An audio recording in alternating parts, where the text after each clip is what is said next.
Vivre dans la grande ville? Pour lui, sieste terminée. En décembre dernier, Stéphane Bern avait décidé de quitter définitivement la capitale en compagnie de son chéri, Yori Baires, dégoûté par l'évolution de cette ville et par l'agressivité et la violence ambiante. En lieu et place des grands bâtiments historiques, de la Tour Eiffel au Sacré-Cœur, l'animateur a donc déménagé dans un lieu très atypique, au calme, en faisant l'acquisition d'un ancien collège militaire, situé à Thiron-Gardet dans le Perche. S'ils vivent à deux dans cet immense domaine, il ne faudra malheureusement pas trop s'habituer à ces nombreux murs.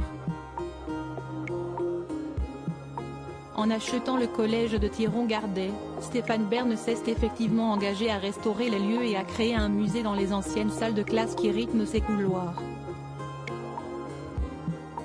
Il a déboursé 300 000 € pour en devenir propriétaire, en 2013, puis 4 millions d'euros, en tout, pour la restauration.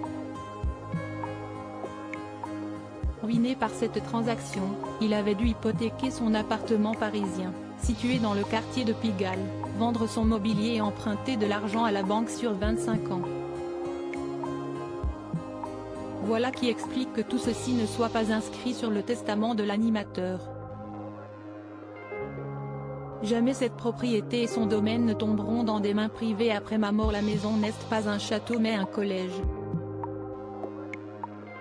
Siesti ce que j'aime.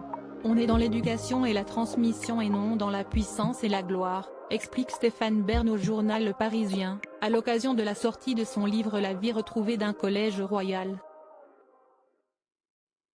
Il est primordial de partager le patrimoine avec le public. Jamais cette propriété et son domaine ne tomberont dans des mains privées après ma mort. J'ai créé une fondation qui ouvrira l'ensemble du domaine après mon passage. Si jamais la faucheuse venait à les séparer, Yori Baires devrait donc faire ses valises et trouver un nouveau chez soi.